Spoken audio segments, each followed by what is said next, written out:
Right. So, for those of you watching this online and for those of you on the call, this is an export control workgroup meeting.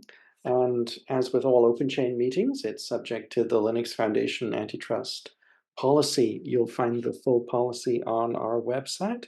And if you're from an LF member company, you can ask questions of our counsel, Andy Updegrove. The agenda of this meeting is relatively short, and I expect the meeting to take less than half an hour, but we do have some topics to dig into. So, 3 items, and then we'll have space for any other business. The first item is the review of the progress around the crypto law survey. At our last meeting, we put in a request for external review of the pieces that are finished, for example, the EU section, and we are still pending that external review. So at this stage, I think we're on hold until we have some review from export compliance experts. We do have some open GitHub issues that if people want to, they can process. They're mostly about formatting and document layout. And we had some pull requests from Steve, which I merged earlier today. Thanks, Steve. Sorry, those were pending for a while, and they've now been merged. So essentially then the crypto law survey website has had previous improvements. A couple of pull requests have been merged, but we're pending external review for making sure the material is current. And until we have the external review from export control people, we can't be sure if the material is ready for OSPOs. And that's our status. I just wanted to see if anyone had any comments, questions, or concerns about that topic.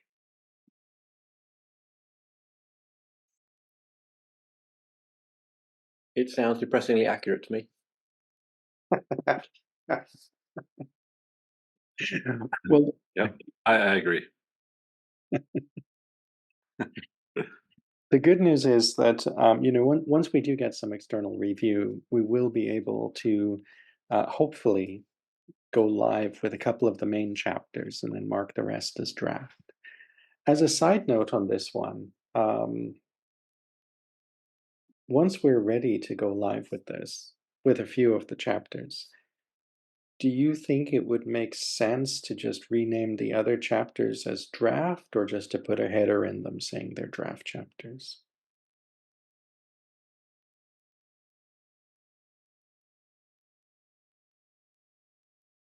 I think we probably need a certain amount of critical mass first. Yeah. I think you might have been cut off there, Steve. Sorry? How is it normally done? We're back. Shane, how is it normally done? Is there any convention? Or? Convention for oh right.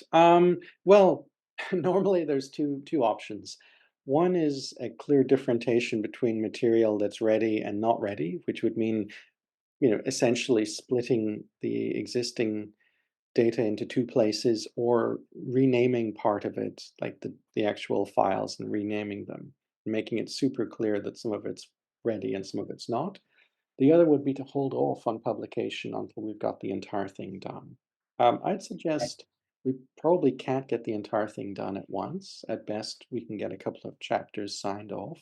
So I suggest we look at ways to highlight that. So if it's possible to mark individual chapters as ready to be accepted and the others as draft, we could just mark it like that. Absolutely. I mean, we really have two options then. One is to change the file names. Another is to put a header in the documents. And I suppose the third option is to do both. So that would mean just marking the country like country name -draft or so, and adding in the header of that chapter, this is a draft, it hasn't been used yet. While any chapter that's finished, just keep it as country name and or don't have a header saying it's a draft. But I'm not sure what's preferred. I think with the amount of data that we have and need to get externally reviewed, we will never be able to get everything reviewed. Yeah. So there will always be some missing part. So I think the only chance that we have to go forward is what you suggest, that we just partly or mark those parts that are ready, Yep. keep the others open for some time. I'm totally okay with that if everyone else is. All Sounds right. good to me. Yep. Okay. Well, I mean, in that case, that is what we will do. Right. The next item on the agenda is update on SPDX export control work. So that is a big webinar, and that webinar will be coming later this month. So they're going to talk about the services profile. We're going to have Gary O'Neill dig into it in detail, and that should give us a good starting point for reanalyzing where we can contribute. And just a recap for those watching this recording, a couple of months ago, we had Matthew from ARM give us an intro to what's happening at SPDX with the proposal for including export control in a new services profile. And Gary's going to show us the current progress and dig deeper into this, which will catch us up on that. I just wanted to pause and check if anyone had any questions about this, or if they've had interaction with the export control or the services profile work at SPDX.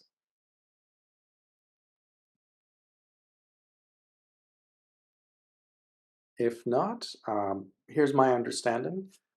It was a very basic proposal of how to shape up the services profile a few months ago, and that's become a more developed conversation.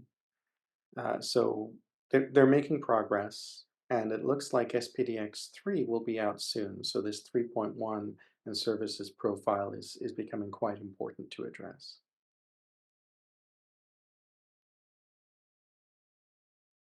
And I suppose it's worth mentioning that was going to be part of the operations group, wasn't it? And that's just had their first meeting. Oh, yes, that's right. My goodness. Steve, thank you. Yeah, I think Matthew sent an email to the SPDX list about that yesterday or so. Yeah, Could be. Unfortunately, I was unable to attend. yes. It was a national holiday in Japan, so I only worked half a day, and therefore I missed missed that meeting.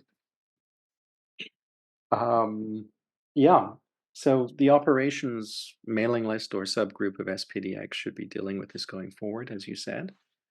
And I understand that our job, if any, would be to look at the strategic overview, supply chain process management, while the SPDX team will be looking at implementation matters. So as usual, us with the what and them with the how. But we need to have a more solid feeling of where they're going so we can provide strategic input if needed.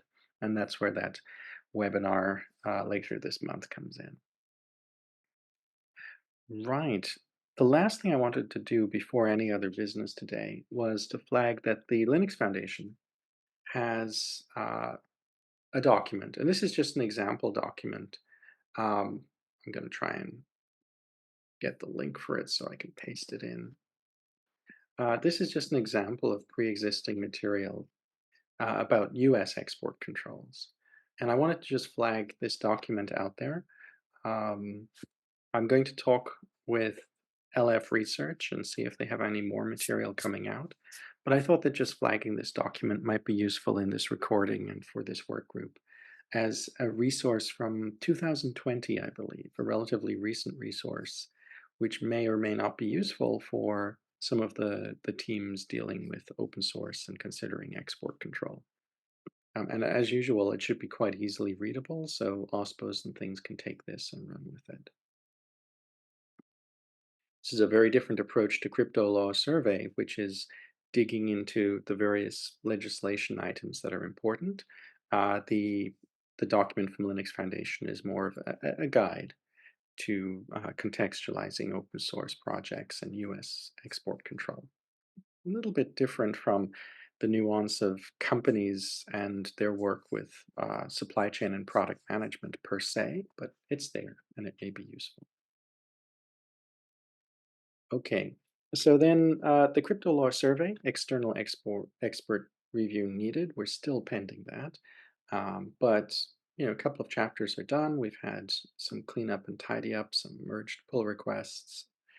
We've gone just about as far as we can go in terms of overall getting towards publication, though there are open issues, formatting, improving stuff with countries that's available if people have time.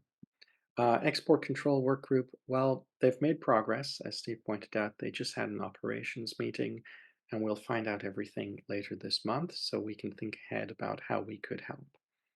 And just flagging another publication, there is some stuff out there to help open source projects, as well as the more dry material we're looking at legislation. And that's where we move into the any other business. And I actually have a topic for any other business.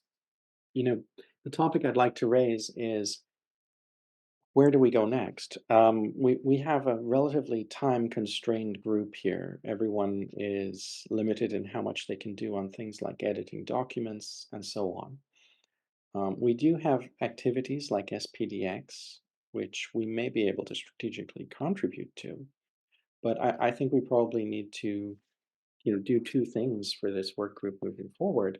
One would be to think about a concrete direction and outcome for this work group, and another would be to ensure that the work group has an ongoing chair, like our other groups, such as education, specification, telco, and so on, so that the chair can help steward the agenda moving forward. So I think we need those two things to ensure that this work group could continue regular meetings and have regular progress. Just pausing to see if anyone has any thoughts about that.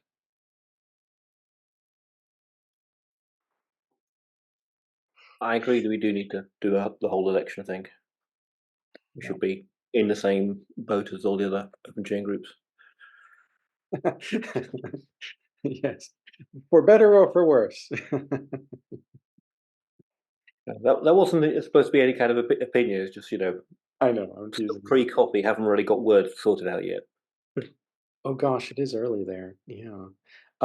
Yes, no, absolutely. I think that it would be useful. And from a sustainability perspective, I mean, if everyone's too busy to do much on this right now, we can move from a monthly into a quarterly schedule, for example, and aim to track the development of the SPDX services profile, for example. But we would still benefit from having a chair who's feeling like they'd be interested in taking this and working on it, and just making sure that we have an agenda keyed towards progress, uh, and deciding what that progress is. Now, I'm perfectly happy to help steward the work group, but I think we should definitely look at having the chair structure, and we should definitely look at deciding conclusively where we go next within the limitations of the fact that people don't have much time for crypto law survey editing, and the market seems to be developing SBOMs on export control. I think also one of the challenges in this group is that it looks like a small side activity from all this license compliance stuff, but at the end it's so much work and there's so many different things to do and to look at. Yeah. So I was really, when I saw the list of countries for the first time, and I saw that every country is doing different laws, I was really shocked. It is not easy out there. Well, with that in mind, is it worth taking a look at the pull requests that I put in that you just merged, Jane? Yeah. In particular, the commonalities file. Sure. Let me dig that up, because this is the cunning plan you had to make this thing work. Okay, I'm gonna find it. So I'm just pulling up the screen share right now. Boom. And there we go. So Steve added this. So this is me going through about the first third, based on the fact I got as far as Israel I don't know, 6 months ago. And what I was trying to do was look at each of the files and see whether there were recurring things that we could identify through metadata, so that it will be easier to express things in a simpler fashion overall. And the first obvious one was that the country was a signatory of the Wassenaar Agreement or member of one of the EU groups. It seemed straightforward to have metadata saying the country doesn't have laws in one of the given groups, such as import or export controls, or etc. And then there were getting into more esoteric things such as key escrow, whether things were enforced by law, whether you needed licenses to do things, stuff like that. So it's been very informal, just reading through file after file and seeing what crops up. And I really should get back to it because it's much easier to recognize when something has something in common with the other files if you've actually read the other files in living memory, as it were. So that's what I was doing. I don't know whether it goes further than that or whether that's the complete file. Steve, I have one question before we dig deep into that. At the end, what do we want to reach, or what is the goal of our whole country list? Do we want to have an own standard for export control as we have for compliance and security? Or do we want to link it together somehow, so that, for example, that in the compliance standard, we will have one chapter saying you also need to look at export control? Do you have any view on that? I don't have an opinion on that because I don't yet know how the standard will work. I'm thinking more about the mechanism to begin with, because ultimately I want this to be supportable by tools. And if there's going to be tools, then you need to have something that is machine readable and processable. So I've been, as I've said a few times, I've been thinking about the countries as being roughly equivalent to licenses, in that we have standardized to some degree the kind of rights and obligations that a license has. And I think we can probably do something similar with the kind of legislation requirements for export control in each country. And then we can treat the encryption algorithms as being akin to families of licenses where you have permissive, weak, strong, copyleft, and so on. And I think perhaps having certain characteristics of algorithms be indicative of where they fall into a broad group, so that it's narrowed. You can narrow it down through tooling before having to look at it with expert eyes. So having got all that as a vision, I'm not entirely sure what the standard would be, because the standard would be processes for dealing with it. I see this as a three-stage. Three groups of problems to resolve. First is we need everything machine readable. Of course, we want to automate things, and we want to make this easy to be incorporated into internal processes. And first is to detect the algorithms. So how do I identify?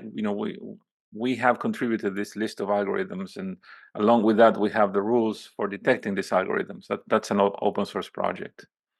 But we started with a list of algorithms. We haven't really had much traction yet. We also have the rules to detect them, and that's already an open source project. Maybe we should bring that here as well. Once you know the algorithms, then is the classification of these algorithms, as you said, Steve. Is this strong encryption? Which aspects we need to consider, and the two aspects that I remember during my time at Ericsson with dealing with export control was that A, is this weak or strong encryption? That's always one a variable, and then the other one is this a standard encryption, or is this a non-standard encryption? I remember those two variables, and every company has this classification internally, and I understand that it's difficult for people to make a first step and contribute to that. And then comes the third one, which is the crypto law, which is how do we deal with this in this country, right? That is the other tier. So I mean, it's a lot of work, and it's difficult to, I guess, to get to get this in motion.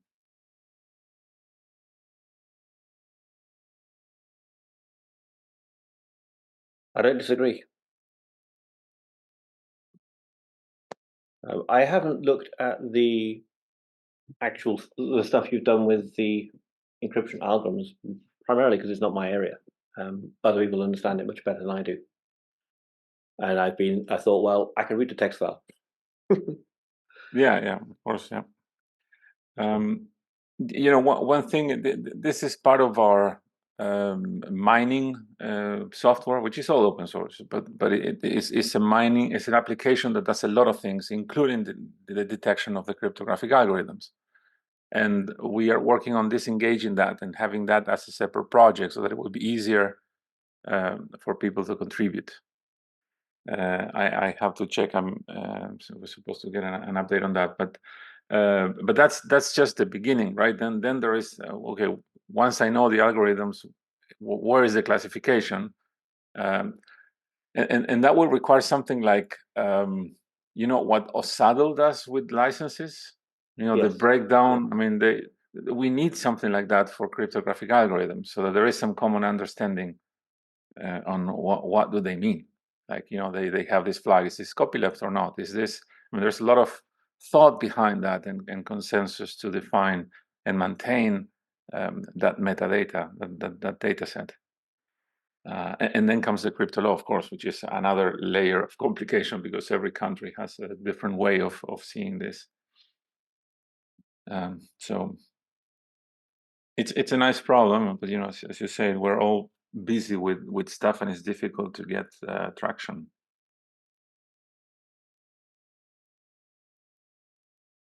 Yep.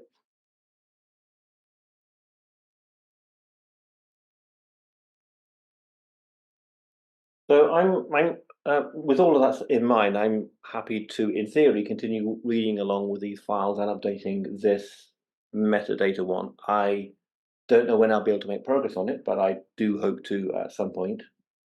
Happy for other people to do the same sort of thing. I guess I should try to look at the encryption thing at some point. I just worry that I'm going to treat it. I worry that I'll fall into the same category that says thou shalt not write your own encryption algorithms. I'm wondering whether I just make mistakes because it's so much not my area.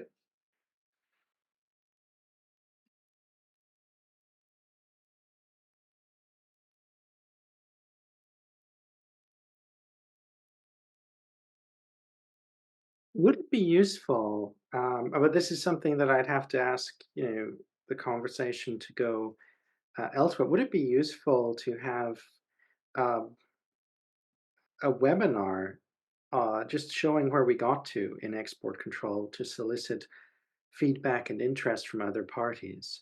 But you know, it would have to be some people saying, "Oh, I'd like to talk about this," because these conversations I think are useful, but we could probably benefit from a wider audience. It's just a thought. Or perhaps we just aim next meeting to advertise it as hard as possible to bring people to the table to try to get them to help. Because you know, as you said, Steve, there's great stuff to do. It would be lovely if we had more hands, though.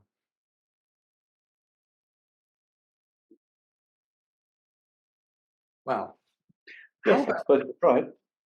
sorry, go ahead. My I apologies. suppose we could try it. It's worth a shot. Well, how about we use the recording of this call, particularly this commonalities text and this section of the call, to see if we can drum up some new interest to get a few more bodies on hand. Now, I just noticed that we had some comments from Alan. Just a note there, in Alan's opinion, we have to account the creation of country, area, and the destination country. The process will differ for creating software in the EU and export it to another EU country. Things will be different if we, yeah, okay. Alan, do you want to talk? You're free to unmute. Yeah, thank you, Shane. I think that the country of creation for the software and the country of destination are the first things that we should account for. And then regarding the encryption, correct me if I'm wrong, but I remember that if the algorithm is open source, you do not have to do compliance. Maybe I remember it wrongly, but it should be a good thing to check. Oh, you definitely do. You definitely do. Yes, yes, absolutely. An algorithm like AES 256 implemented in open source will be subject to export control restrictions. So, You know, there is one rule in cryptography, number one, which is do not make your own cryptography. So I would say that 99.9% of the algorithms we use are open source. yeah. I see. Thank you for clarification. And the third thing, if I remember, it was 56 bits. Maybe I remember wrong. I had a glance of the export control documents, but I would say that everything is subject to export control in that case. Yes, and then there is also another element, because just the bits, the strength of the algorithm isn't something that you can draw a line at a certain number of bits, because it depends on the algorithm. There are algorithms that are stronger with the same number of bits. And again, this is the problem, is that every company has its own list of algorithms and classification for these algorithms. And this is unfortunate, because this is something that we should, when it comes to compliance, I mean, there is no differentiation here. It's not, I'm doing this better than you. I mean, this is the same thing as well, Shane knows this very well, the ISO 5230. I mean, this started with this ambition to find common ground and consensus, right? I mean, when it comes to compliance, we need to do things in the best possible way, and companies contribute. But in trade compliance seems to be difficult for people to actually make a first step. We haven't really been successful at I think, dragging the people with the actual export control knowledge into the group so far, right? Or is that my... No, I think I'm he's trying correct. to learn it. So if I can help, I would try. But yeah, I'm learning. Thank you for the explanation. It is really interesting. No, absolutely. This is exactly why we need to dig into this, because it's not well covered in open source, and the open source field is not well briefed on what to do here. So we're all learning, and that's hopefully where we can contribute with this group. And thank you very much for those questions, Elaine. Now, I have an urgent call, but if people want to continue this conversation, it's perfectly possible to do so. So I'm going to step out, but you know, if you want to talk about next steps, there's a lot of co-host settings that the recording will continue and so on. So I'm just making a note there. I do apologize. I have a hard. No worries. Take care, Shane. Thank you, Shane. All right. Thank you. I'm leaving here, but the meeting continues as needed. Good. Thanks. Thank you. Bye-bye, Jen. Well, we're losing more than one person. Should we stop there, or people want to still continue discussion at this point? I guess I'm okay. I would just try to insist with another round of trying to drag people I know into the into the group. Aline, I wrote to you a message now via LinkedIn asking you if you know anyone. I know you're in Lund at Sony. I used to work across the water tower on the same area. But export control they're in Kista.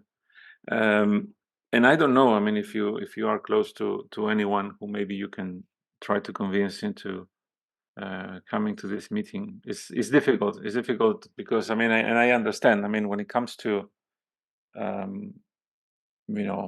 customs, I mean, it's quite delicate, and I understand that it's difficult for companies to make a first step. It's more complicated than license compliance, I would say, at least in my mind. Yes, I think so. But then again, there were incentives to solve that at some point, and I think efforts like the SPDX identifiers has helped a lot with license compliance. The difficulty is that aside from things like the EU and agreements and so on, there is not currently an incentive for countries to cooperate, and it's the countries that are making decisions here rather than individuals.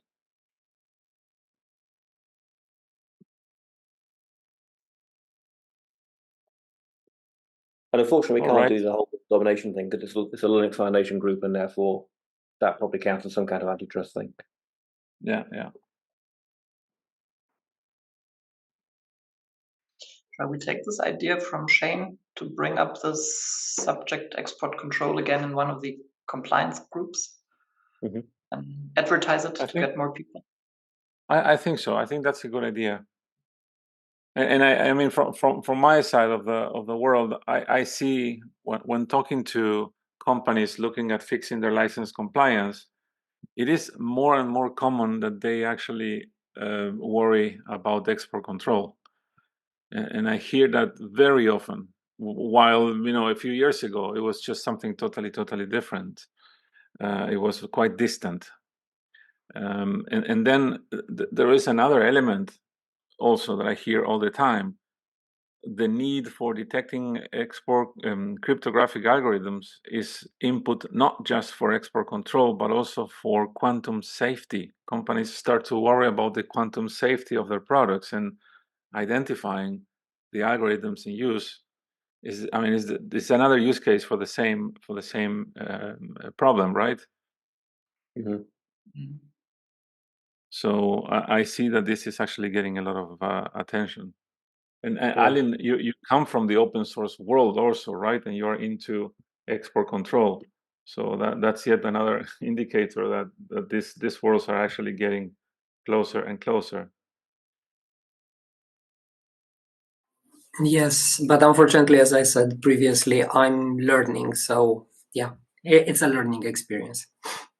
Yeah. I have tried to get experts from my company involved. The downside is that they're all based in the US. I'm wondering how will people feel about alternating the time zones of these calls to East and West to allow wider participation? Well, we I could. don't mind. I guess it's not. It will not be a problem to have it later in the evening. At the same time, this could also work in an asynchronous way, right? I mean, like any comments or any contributions could be also posted to the GitHub repo as well. But yes, it will be convenient if someone wants to jump in to have sessions in the afternoon. Are they East Coast or West Coast? I think primarily East Coast. Okay, well then that's a little bit easier. Yeah. Okay, I'll raise it on the mailing list so that more people can be involved. As a conversation.